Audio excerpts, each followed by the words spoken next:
Hi, I'm Max Keiser. This is the Max and Stacy Report coming to you from lovely El Salvador, where the volcanoes are hot. The lava is flowing. The waves are gigantic. The people are happy. Bitcoin is the legal tender. And this is the Max and Stacy Report. Stacy. Max, yes. We have been reporting on the global financial situation around the world. And what we're seeing right now in the past week, what we saw last week was quite extraordinary. We saw Joe Biden, the president of the United States, show up in Saudi Arabia, begging bowl in hand, and seeking to basically not only prop up his failing presidency, but the even faster failing U.S. dollar, because of course the U.S. dollar is backed by oil, and yet the U.S. dollar, we've become a bully with that SWIFT system. So we turned off Venezuela, we turned off Iran, we turned off Russia. Like all the biggest oil producers in the world, we've decided that we're going to cut them off from the global financial system, upon which our dollar rests on top of that petrodollar. And here we are with begging bowl in hand, asking Bonesaw if he will, I was going to say print some more oil. Essentially, that's what Saudi Arabia is able to do. Yeah, this guy, MBS, over at Saudi Arabia, he really likes to get in the spotlight, whether he's locking up businessmen in the hotel and getting them to donate their wealth to his cause. I think he then bought Da Vinci with some of the money he got from some of the billionaires over there. Then he got the Bonesaw incident, of course, chopping up and murdering that journalist. That got a lot of news, a lot of attention. Then he met up with Biden. They did a fist bump, something out of the Muppet Show. I think I last saw that. And then they talked oil and the dollar. And our interests in America were, I'm sure, represented to the best possible way under Sleepy Joe. And it'll be interesting to see. Under the 70s, which was the most closely analoged in history to where we are now with the inflation and the crisis happening in the energy markets, of course, Saudis played a key role at that time as well. We'll see what comes out on the other side of this one. So in my feeling, what I feel is that since the oil embargo of the 70s, and since Paul Volcker restored faith in the U.S. dollar as an all-fiat world upon which the global financial system and all commerce could use that as a settlements layer, we were able to, for decades, control the price of oil. We were in charge because our financialization, our dollar could set the price of oil to whatever we needed it domestically. Now, as the dollar falls apart, if we see de-dollarization, as we see de-globalization, that is falling apart, and we now see who was the boss in that situation. We saw who had to bow to who in the situation between Biden and Mohammed bin Salman, the Crown Prince of Saudi Arabia. The Crown Prince of Saudi Arabia is, in fact, breaking the sanctions that the United States is imposing in terms of Russia's oil itself. So Saudi Arabia is able to sell their oil at over $100 a barrel. At the market went as high as well over $100 a barrel. Russia has to sell it for cheaper. So what Saudi Arabia has been doing, Max, is this. Saudi Arabia doubles second quarter Russian fuel imports for power generation.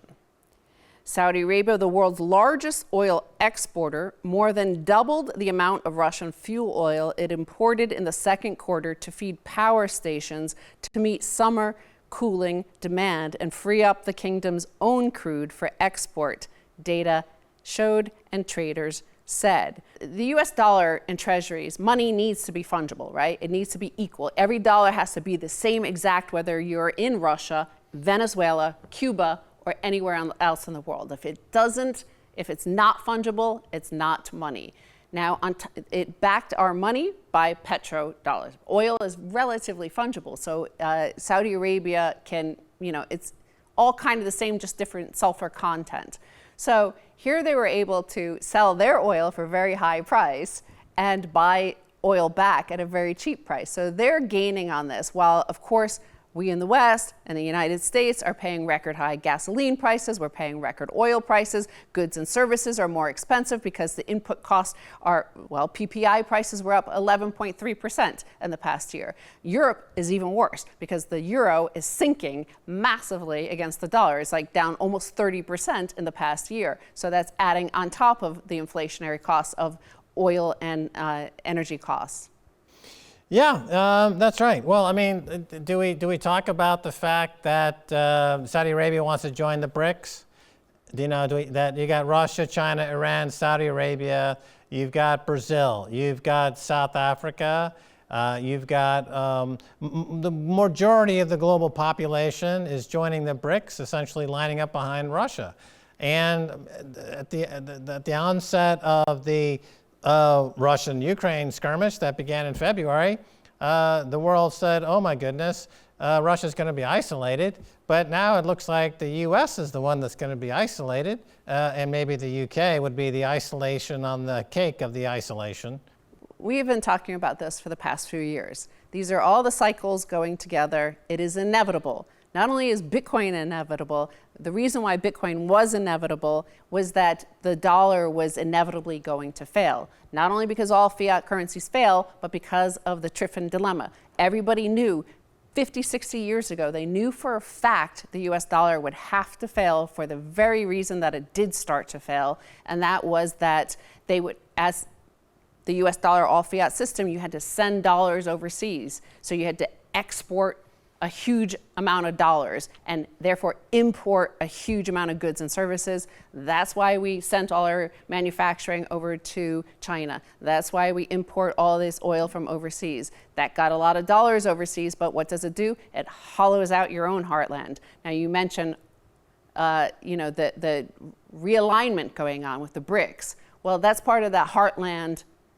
theory, the Mackinder Heartland Theory, is that he who controls the heartland, which to geopolitics is a Ukraine-Russia area, the wheat-producing area, Central Eurasia.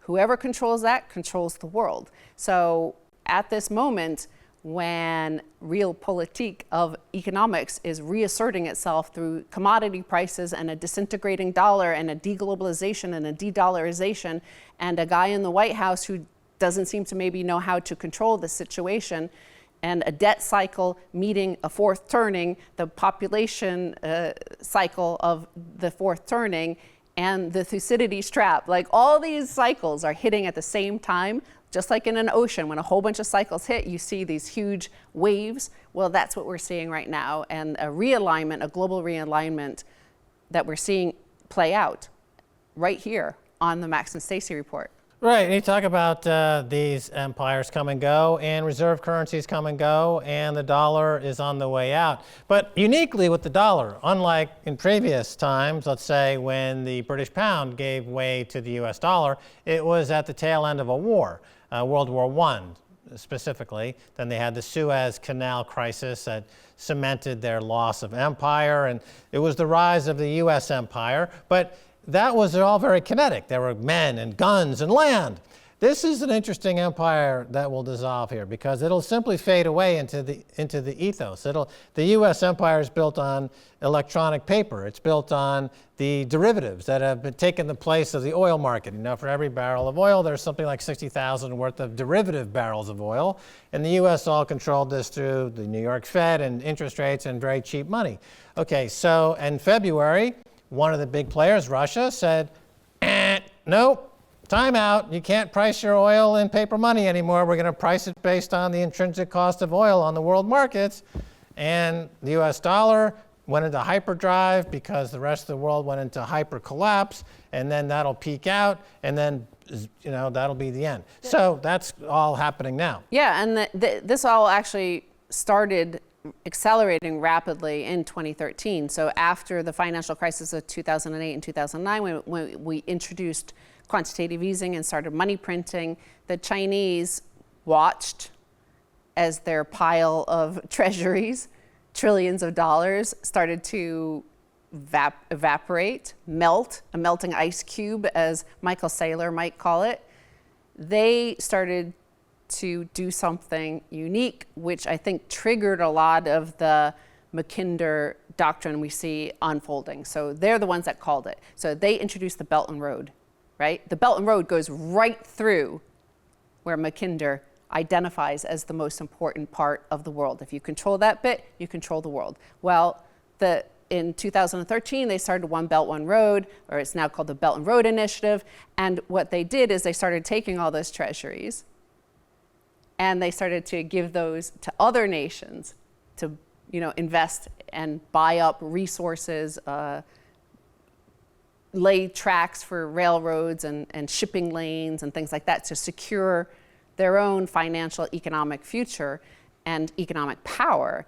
And that, of course, was seen and spotted by the own US State Department. They could obviously see what was going on, but those were the rules of the game. And of course, in a proof of stake system like that, and they control the money supply, that it is the US dollar that runs the world, the instinct is to reset it, to hard fork it, to soft fork it, so that you keep on winning, always, right? So the rules of the game were such that China started to win by taking those treasuries and building the Belt and Road.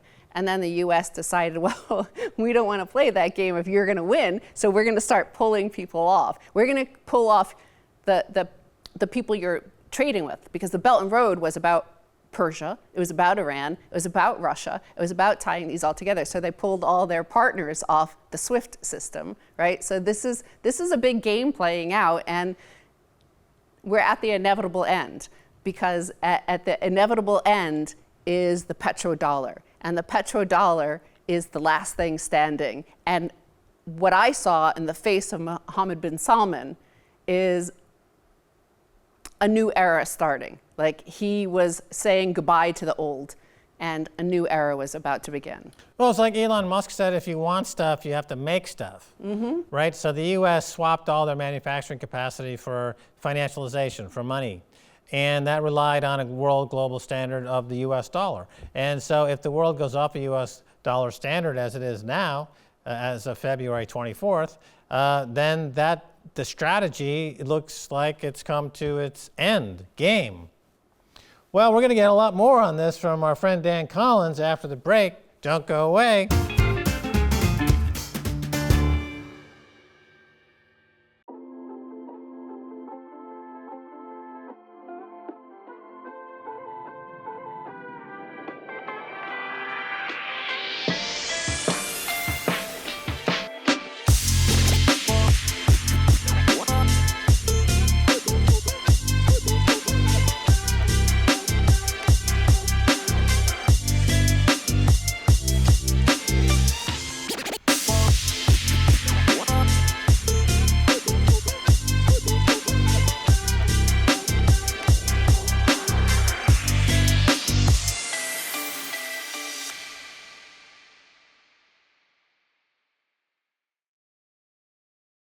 Are you interested in Bitcoin but don't know where to start?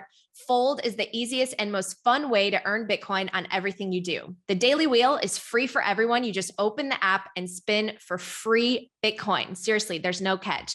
And get the free Fold card to earn Bitcoin back on every purchase. Download the Fold app and get started today.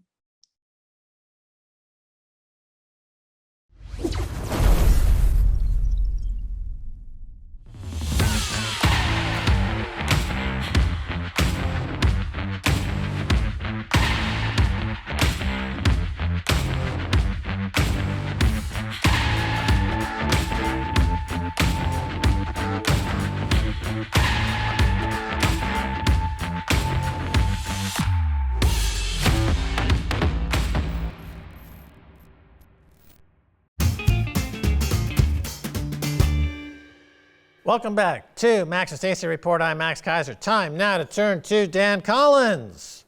He's an independent analyst of all things China and macroeconomics. He's been a businessman living in China for 20 years before returning to the U.S. recently. Dan, welcome back. Great to be here, Max. Nice to see you. All right, Dan, let's start with Europe, as you are there at the moment. For the first time in 20 years, the euro is worth less than $1. And a long, cold winter lies ahead. What's going on? What do you see on the ground? And how does this all fit into the Mackinder Doctrine of how geopolitics operates? Yeah, Max, I'm speaking to you here from Belgrade, Serbia. Nice little country, non-EU. I'm taking a tour here now through Oslo, down to Berlin, Budapest, and now a few weeks here in Serbia. What we see here now in Europe is really the calm before the storm. So the Russia-Ukraine war and all of the responses from the West has created a split now in Europe. It's separated the agricultural and oil supplier from the manufacturing countries, and particularly Germany. Euro, as you mentioned, has hit parity. It's now 1-to-1. Many people are expecting that it's going to move another 20% in the negative for the euro. So there's nothing propping this euro up. As you know, you covered it from the beginning. ECB's been printing money since the great financial crisis. Italian bond rates are going up over 4% today, highest since 2014. Today, as we speak, Europe has negative benchmark rate of minus 0.5%. That's in the face of 10% inflation.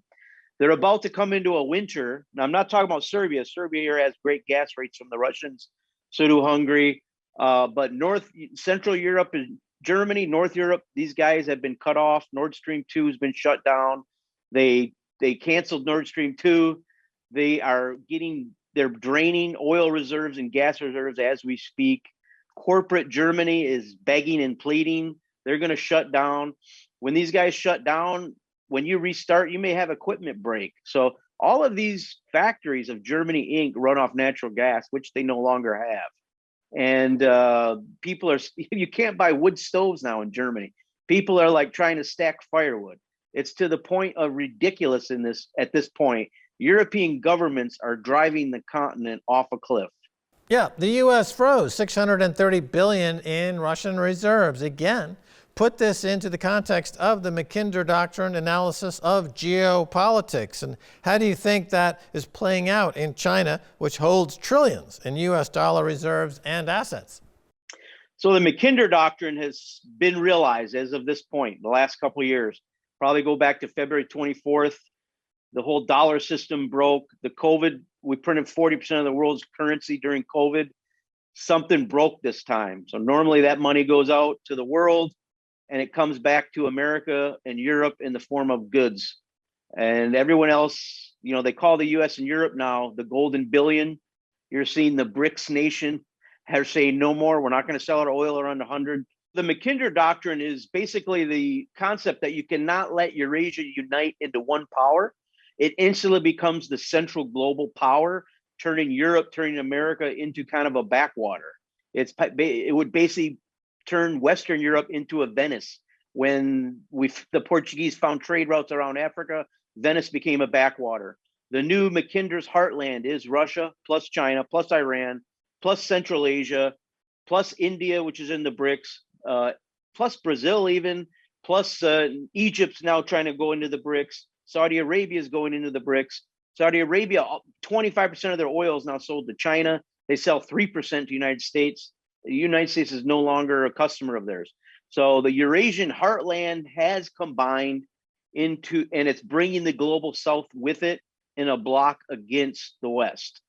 In 2013, China began their Belt and Road Initiative, where they outplayed the U.S. petrodollar system by investing their dollar reserves into expanding their own economic reach.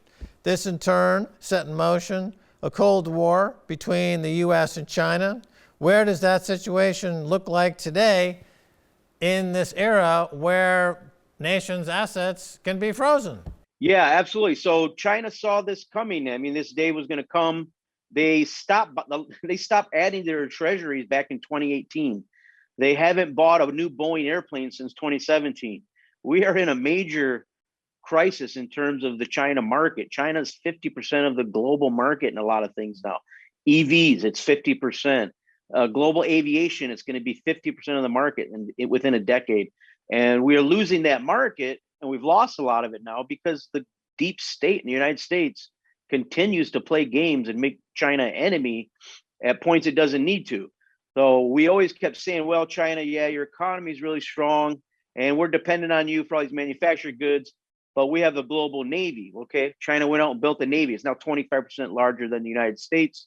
And they did the Belt and Road, which is to bring Iranian resources and connect Europe to China, and also take all that excess steel capacity and building capacity and spread it out over into global influence around the rest of the world. You may have noticed the United States has now announced their own form of kind of a Belt and Road where they're going to try to build infrastructure. Good luck, because they can't even fix the roads in the United States. We'll see how that works in foreign countries, but that's where the Belt and Road is. They're having issues. A lot of China's allies, like Sri Lanka, are melting down. Nothing to do with the Belt and Road, really, but there's just global unrest everywhere. Today it's Sri Lanka. Tomorrow it's Pakistan. Mark my words, watch Pakistan this year. That is a massive country. They've already ousted the prime minister.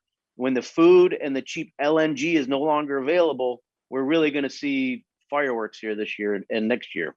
Right, here's a headline that caught my eye, Dan. China's on the verge of a violent debt jubilee. How's this going to play out if these mortgage holders don't pay down their mortgages? Well, China, under COVID, the zero COVID policy, you can't expect an economy to do well when everyone's locked in their apartments, and it just keeps going on and on and on. The economy is probably the worst it's been in 25, 30 years. What they're doing is there's kind of revolt against unfinished projects. So not current mortgages, but projects in China. You usually buy a project, an apartment, 2 years before it's actually done. And now with COVID and all the real estate, I'd call it a mini crisis in China, projects aren't getting finished. So people are like, okay, I'm not paying my mortgage. All in all, China's come out, they said it's a very small percentage of mortgages. Keep in mind, Chinese have $1 trillion in home equity. Homes used to be $50,000. They're now $2 million. So we have yet to see massive price drawdowns in China.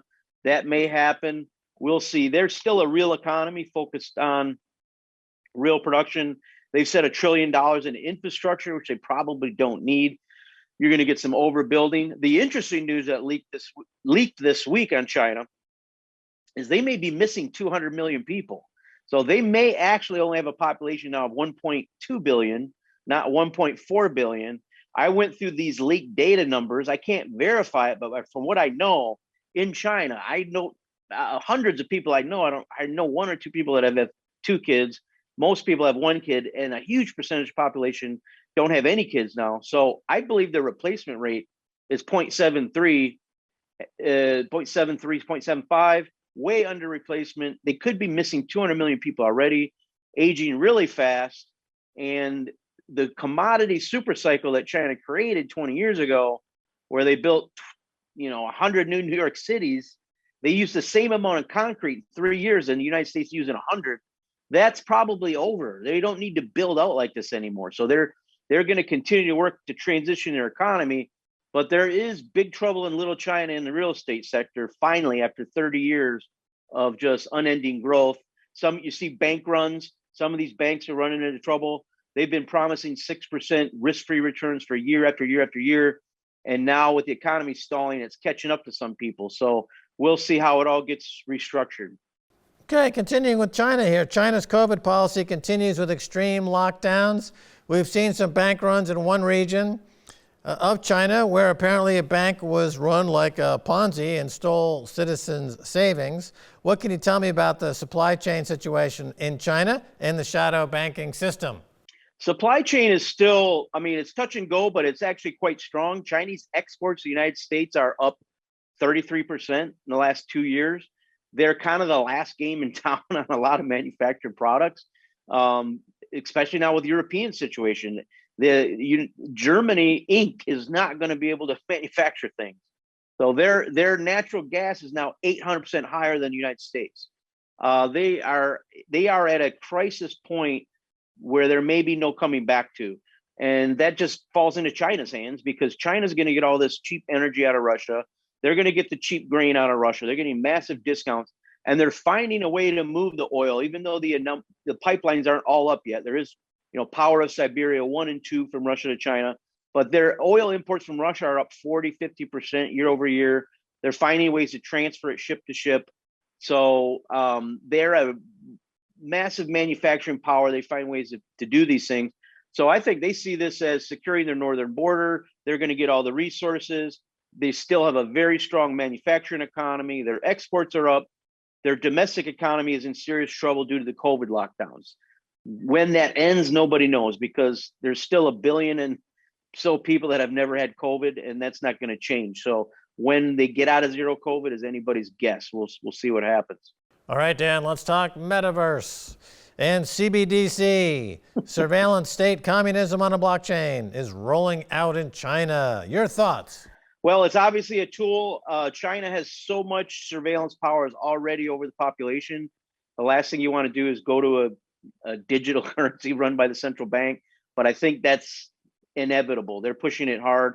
Cash has been dead in China for years. You can't get people to take cash. It's all, it's all renminbi over your WeChat application. So cash is already dead. They will move to a central bank currency. We'll see if they fully implement it or not. It has, it's really no different than any other currency. It's just on a centrally controlled currency. It's just on a blockchain. That's the only difference. So, but in China, you don't get to vote, so you don't really have a say in it. Dan Collins, thanks for being on Max and Stacy Report. Thanks, Max. Thanks, Stacy. Good to be here. All right, and that's going to do it for this edition of Max and Stacy Report.